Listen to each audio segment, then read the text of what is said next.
नमस्कार दोस्तों, YouTube channel पीके गुरुजी में आपका स्वागत है। मैं पवन सर।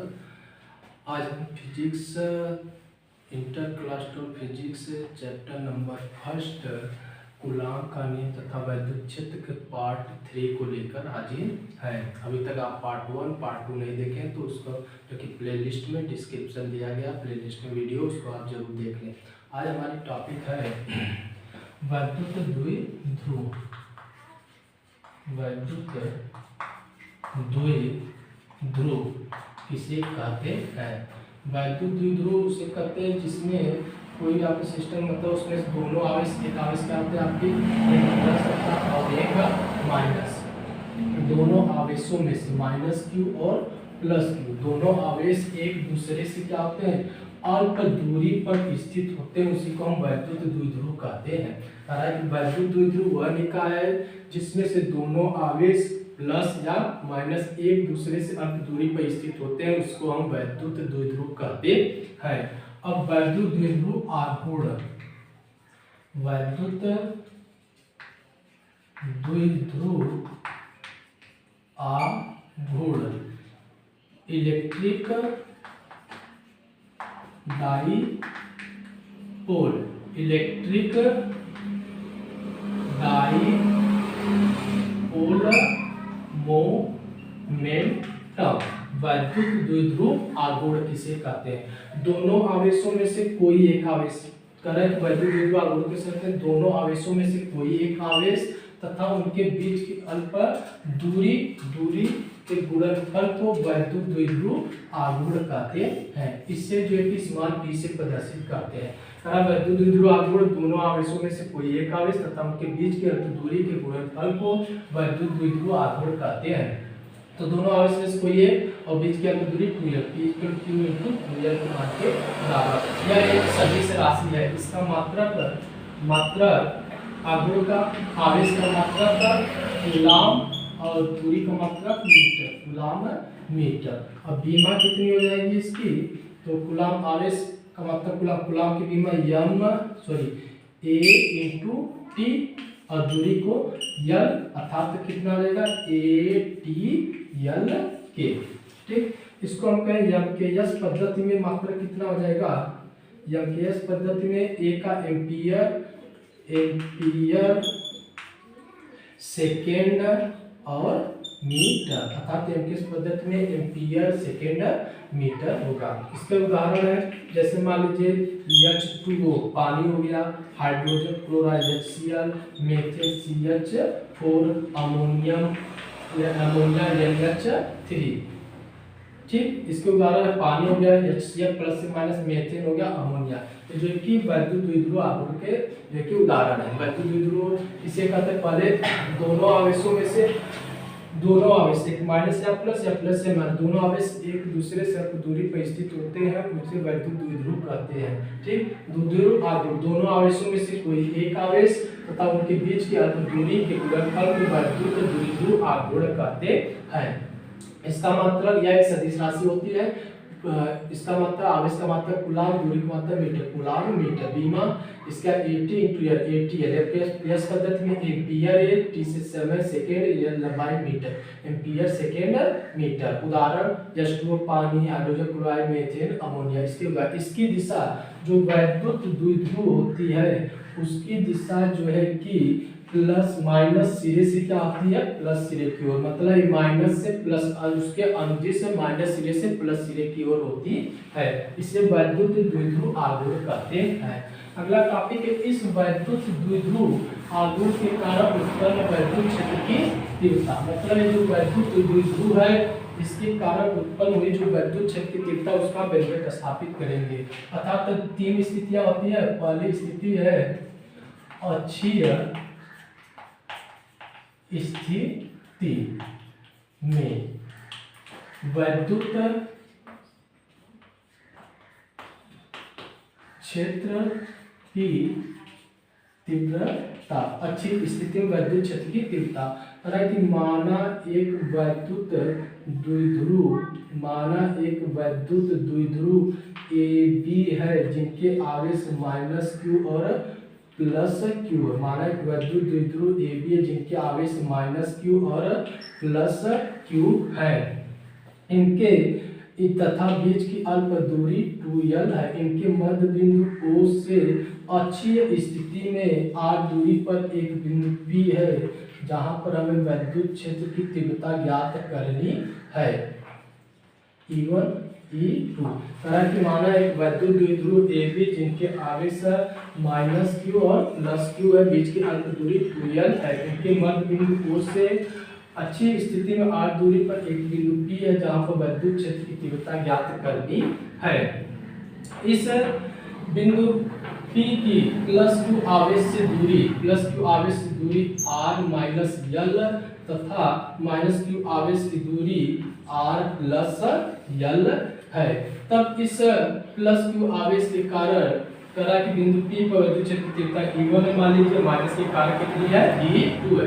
तो प्लस क्यू आवेश के कारण बिंदु P पर प्लस क्यू आवेश के कारण बिंदु P पर वैद्युत क्षेत्र की तीव्रता अर्थात E1 = 1/4πε0 के परावैद्युतांक माध्यम एक बिंदु आवेश के कारण 1 दूरी r माइनस l का होल स्क्वायर। इसकी दिशा जो है कि BP दिशा में होगी, BP दिशा में। इसका हम इस माइनस क्यू आवेश के कारण बिंदु P पर वैद्युत क्षेत्र की तीव्रता निकाल दें तो E2 = 1/4πε0 के Q upon R plus L का होल स्क्वायर। इसकी दिशा P A दिशा में होगी।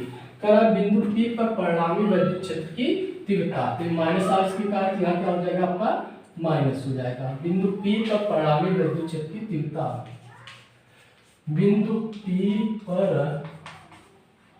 परिणामी वैद्युत क्षेत्र की तीव्रता क्या हो जाएगा आपका E = E1 प्लस E2 के के Q upon R minus L का होल स्क्वायर माइनस 1/4πε0 के Q upon R plus L का होल स्क्वायर। हमारा कॉमन दिख रहा है Q अपान 4πε0 के यहाँ पर बचेगा 1/R माइनस L का whole square minus 1/R plus L का whole square is equal to Q upon 4πε0 के इसका लसा लेंगे तो R प्लस L का whole square minus R minus L का whole square whole upon R square minus L square का whole square का फार्मूला स्क्वायर माइनस B का A प्लस B का होल स्क्वायर माइनस B के formula में तोड़ देंगे।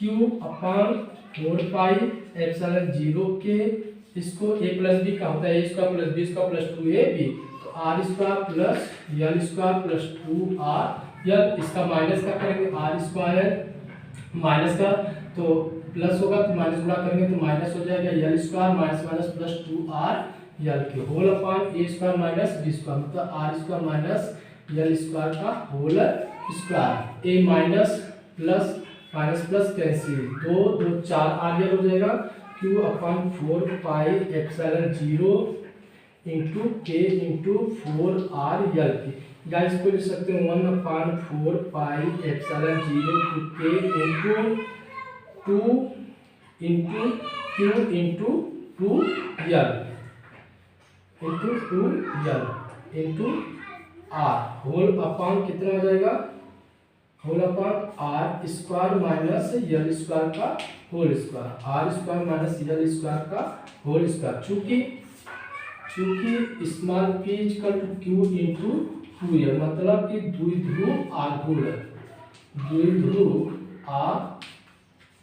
होता है। तब यहाँ पर एक वैल्यू हम रखते हैं तो कितना हो जाएगा हमारा इसकी जगह Q 2L की जगह p रखते हैं E इक्वल टू हमारा हो जाएगा 1/4πε0 to K into 2πr/r² minus L² का होल स्क्वायर के। कारण यदि यह जो दूरी है L जो है r की तुलना में बहुत कम, मतलब ये बिंदु P बहुत दूर है, तब r का मान क्या होगा आपका ज्यादा होगा, L का मान क्या होगा कम। तो वही कहा यदि L is very very less than r तो L² का मान r² की तुलना में नगण्य होगा। अतः P इज इक्वल टू, तब L को हम छोड़ देंगे 1/4πε0 टू k इंटू 2πr/r² का होल स्क्वायर। तो 1/4πε0 इंटू k इंटू 2πr/r/r का इससे कैंसिल, तो E is equal to 1/4πε0 to k into 2πr/r के मान के बराबर। एक अच्छी स्थिति में वैद्युत क्षेत्र की तीव्रता का सूत्र है। इस अच्छी स्थिति जो वैद्युत द्विध्रुव रखा गया है वह क्षेत्र के अनुदिश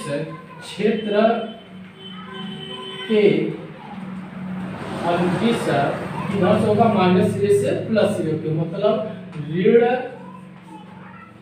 आवेश से धन आवेश की ओर होता है। यही मेन पॉइंट इसका, ठीक, किधर होता है ऋण आवेश से धन आवेश की ओर होता है।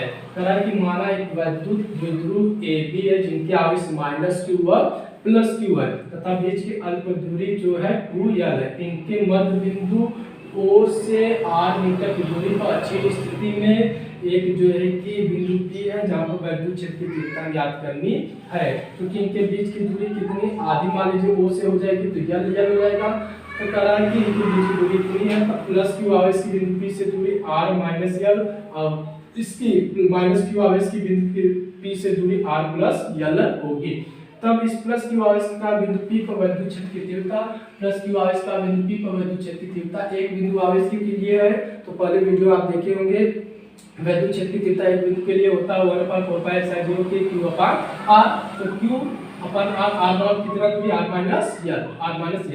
इसी का दूसरे के लिए और इसकी दिशा BP में होगी। अब दूसरे के क्या मतलब माइनस के कारण कर दो, यहाँ माइनस हो जाएगा, वही चीज यहाँ से दूरी कितनी r + L, ये क्या P से A दिशा की ओर होगी। ठीक, तो परिणामी वैद्युत क्षेत्र की तीव्रता मतलब P पर टोटल कितना काम कर रहा है। E = E1 + E2 के लिए तो 1/4πε का वैल्यू और -E2 का कर दिए। तो कॉमन क्यों हमारा 4πε0 के कॉमन है, इतना वैल्यू रख दिए। एक हो गया आपका याद दसा और इसका a + b का होल स्क्वायर a - b का होल स्क्वायर फार्मूला। ठीक, तोड़ दिए, प्लस माइनस से कैसे 4 आ गया, इसको 2 × q × 2l × r, चूंकि फार्मूला बना के चूंकि q × 2l यहाँ पे लिखे p स्मॉल p द्विध्रुव आगे होता है तो स्मॉल p × r/, इतना की वैल्यू।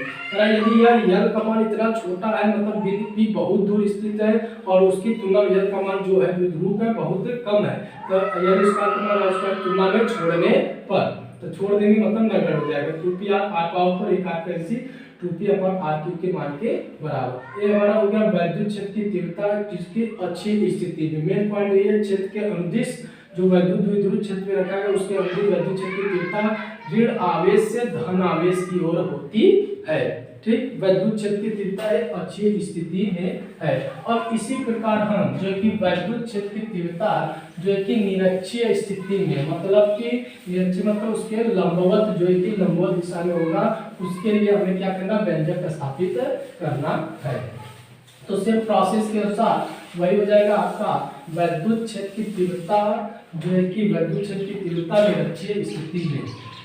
दूसरा पॉइंट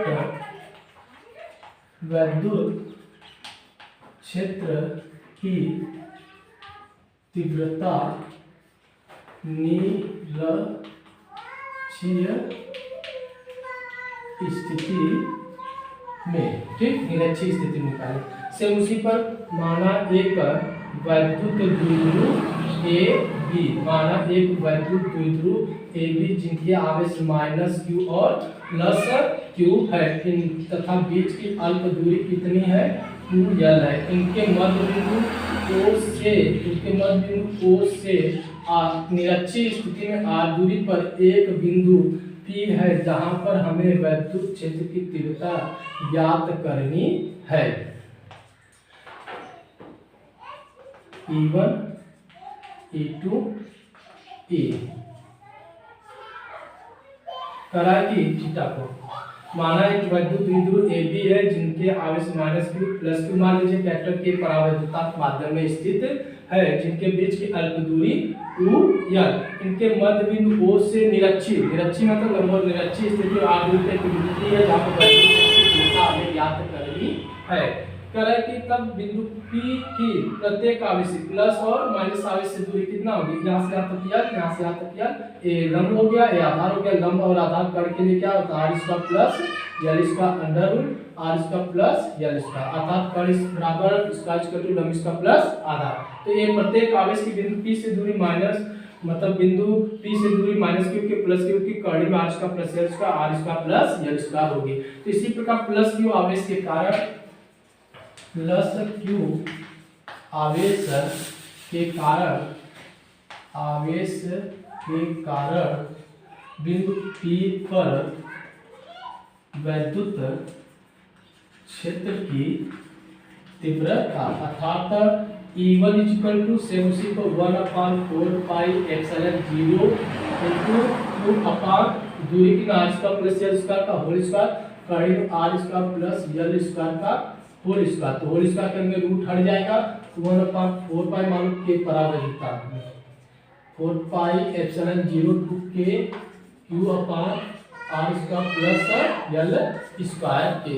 इसी प्रकार जो कि प्लस के लिए अब माइनस के लिए बात करें, -q आवेश के कारण बिंदु P पर विद्युत क्षेत्र की तीव्रता E2 same 1/4 pi epsilon 0 to k q upon r square plus l square के। अतः दोनों के वैद्युत क्षेत्र की तीव्रताएं क्या है, समान है। अतः इसको बिंदु P पर जो कि वैद्युत क्षेत्र की तीव्रता दोनों क्या मान है, समान है। अतः इसको दो घटकों में वियोजित करने पर लंबवत घटक इक्वल टू, इस फिगर को हम बना दे रहे हैं, लंबवत घटक इज इक्वल टू आपका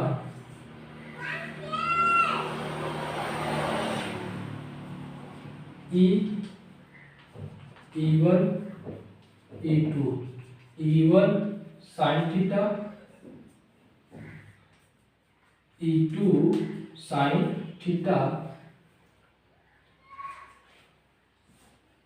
E1 cos theta plus E2 cos theta total आपका E। कह है कि इसको दो घटकों में वियोजित करने पर लंबवत घटक is equal to E1 sin theta व E2 sin थीटा, समांतर घटक is equal to E1 cos theta व E2 cos थीटा। लंबवत घटक E1 sin थीटा एक दूसरे के सीध में तथा दिशा विपरीत होने के कारण क्या होते हैं, निरस्त हो जाते हैं, तथा समांतर घटक जो होते हैं E1 sin cos थीटा व E2 cos थीटा परस्पर जुड़ जाते हैं। अतः लंबवत घटक दो घटकों में वियोजित करने पर दो घटकों में वियोजित करने पर फर्स्ट लंबवत घटक equal to E1 sin theta व E2 sin थीटा एंड समांतर घटक E1 cos थीटा व E2 cos थीटा क्या होते हैं, परस्पर जो है कि E1 sin थीटा और E2 cos थीटा जो है sin थीटा जो है कि लंबवत होने के कारण एक दूसरे के सीध में परंतु दिशा विपरीत, देख लो ऊपर व नीचे, तो ये क्या होते हैं, एक दूसरे को निरस्त कर देते हैं, परंतु ये परस्पर क्या होते हैं, जुड़ जाते हैं। तो जो कि बिंदु P पर परिणामी वैद्युत क्षेत्र की तीव्रता बिंदु P पर परिणामी वैद्युत क्षेत्र की तीव्रता E is equal to E1 cos theta plus E2 cos theta के सेम E1 का मान आया 1/4 pi epsilon 0 to k q upon r square plus l square cos theta plus 1/4 pi epsilon 0 to k q upon r square plus L square cos theta के। E1 की value E2 तो दोनों जुड़ जाएगा 1/4 pi epsilon 0 के into 2q upon r square plus यल square cos theta. चूंकि cos theta बराबर क्या हो जाएगा r बटे यल बटे r की मान क्या यल बटे r हो जाएगा। यल बटे r है इक्वल टू कॉस थीटा का मान हो जाएगा यल बटे r के मान के बराबर। तो क्या हो जाएगा मतलब आधार बटे कण, आधार कितना हमारा यल, कण कितना है r स्क्वायर प्लस यल स्क्वायर कितने कण 1/2। यहाँ पर वैल्यू रख दे 1/4 pi epsilon 0 to k into 2q upon r square plus L square into l upon r square plus L square power 3/2k। चूंकि p बराबर होता है क्या q इंटू 2l, तो q इंटू 2l तो इसको हम लिख सकते हैं एक लाइन, इसको हम लिख सकते हैं p equal to 1/4 pi epsilon 0 into k into 2l into 2 upon r square plus L square. ये आधा है सॉरी ये 1/2, ये आधा है पूरा तो कितना हो जाएगा 3/2 हो जाएगा। चूंकि p बराबर होता है q इंटू 2 वैल्यू द्विध्रुव आघूर्ण, इसको हम लिख सकते हैं E is equal to 1/4 pi epsilon 0 to k into इसको p upon r square plus यल स्क्वायर पावर 3/2k 3/2, इसको मिटा दे रहे हैं 3/2k। ठीक, यदि सेम वही प्रोसेस यदि यल का मान r की तुलना में क्या है बहुत सूक्ष्म हो अर्थात L is very less than r, तो यल स्क्वायर को r स्क्वायर की तुलना में न गढ़े रखने पर तो नगढ़ हो जाएगा। तो E is equal to 1/4 pi epsilon 0 to k into p upon r square power 3/2, तो equal to E is equal to 1/4 pi epsilon 0 to k p upon 2 से कैसे r q के मान के बराबर। वैद्युत क्षेत्र के निरक्षीय स्थिति में वैद्युत क्षेत्र की तीव्रता 1/4 pi epsilon 0 k p upon r q होता है। इसमें जो है कि द्विध्रुव की दिशा जो होती है अक्ष के लंबवत प्लस सिरे से माइनस सिरे की ओर होती है। प्लस सिरे से इसमें माइनस अर्थात क्या है तो धन सिरे से ऋण सिरे की ओर होती है। ठीक, करा कि एक बार फिर माना एक वैद्युत क्षेत्र की तीव्रता निरक्षीय स्थिति, माना एक वैद्युत द्विध्रुव AB है जिनके आवेश जो है कि -q +q तथा बीच की दूरी 2l है। इनके मध्य बिंदु O से r मीटर की दूरी पर निरक्षीय स्थिति में एक बिंदु है जहाँ पर वैद्युत क्षेत्र की तीव्रता ज्ञात करनी है। यदि प्रत्येक आवेश की -q चाहे +q का बिंदु P से दूरी कितना r स्क्वायर प्लस यल स्क्वायर है। ठीक, r स्क्वायर प्लस यल स्क्वायर अंडर रूट में है चूंकि आधार बटे कर्ण लंब सॉरी आधार प्लस लंब का स्क्वायर बराबर कर्ण का स्क्वायर। पर तब बिंदु P पर +q आवेश का वैद्युत क्षेत्र की तीव्रता, ठीक +q आवेश का बिंदु P पर वैद्युत क्षेत्र की तीव्रता इतनी 1/4 pi epsilon 0 k q upon r square plus यल स्क्वायर होल स्क्वायर करेंगे तो रूट हट जाएगा। ठीक, इतना। इसी प्रकार माइनस की बात करें तो उसके लिए चूंकि ये जो कि दोनों के वैद्युत क्षेत्र की तीव्रता देख रहे हैं सेम आई है, अतः बिंदु P पर वैद्युत क्षेत्र की तीव्रता दो घटकों में वियोजित करने पर तो लंबवत घटक equal to E1 sin theta व E2 cos sin थीटा समांतर घटक E1 cos थीटा और E2 cos थीटा। अतः बिंदु P पर परिणामी वैद्युत क्षेत्र की तीव्रता E1 cos theta plus E2 cos theta. अतः परस्पर जुड़ जाएगा तब चूंकि एक समांतर है तो इक्वल टू इतना cos थीटा की वैल्यू रख के L upon r square plus L square power 1/2 equal to 2q इतना के मान के बराबर। अब ये आधा है पूरा तो एक पूरा आधा डेढ़ हो जाएगा था 3/2 लिख सकते हैं प्लस 1 घात करके 3/2 के रूप में। यदि यल का मान r की तुलना बहुत कम है तो यल स्क्वायर को r स्क्वायर की तुलना में छोड़ने पर न गढ़े। p upon r square power 3/2 2 से कैंसिल 3 हो जाएगा 1/4 पाई एप्सिलॉन 0 के अपॉन r के मान के बराबर। एक जो कि वैद्युत क्षेत्र की स्थिति वैद्युत क्षेत्र की तीव्रता है निरक्षीय स्थिति में। चूंकि अच्छी स्थिति में आप केवल 2p/r³ हो जाता है, उसमें जो कि विद्युत क्षेत्र की तीव्रता की दिशा माइनस सिरे से प्लस सिरे की था, इसमें धन सिरे से मतलब प्लस सिरे से ऋण सिरे की ओर होगा। दोस्तों वीडियो आपको कैसा लग रहा है? यदि समझ आ रहा तो ठीक है, इसका जो कि कमेंट बॉक्स में आप कमेंट करके जरूर बताएं, और इस वीडियो को अधिक से अधिक लाइक और शेयर जरूर करें, और सब्सक्राइब अभी तक नहीं किया तो सब्सक्राइब कर लीजिए, जिससे हम जब भी अगली वीडियो अपलोड करें उसका नोटिफिकेशन आप तक तत्काल पहुँचे।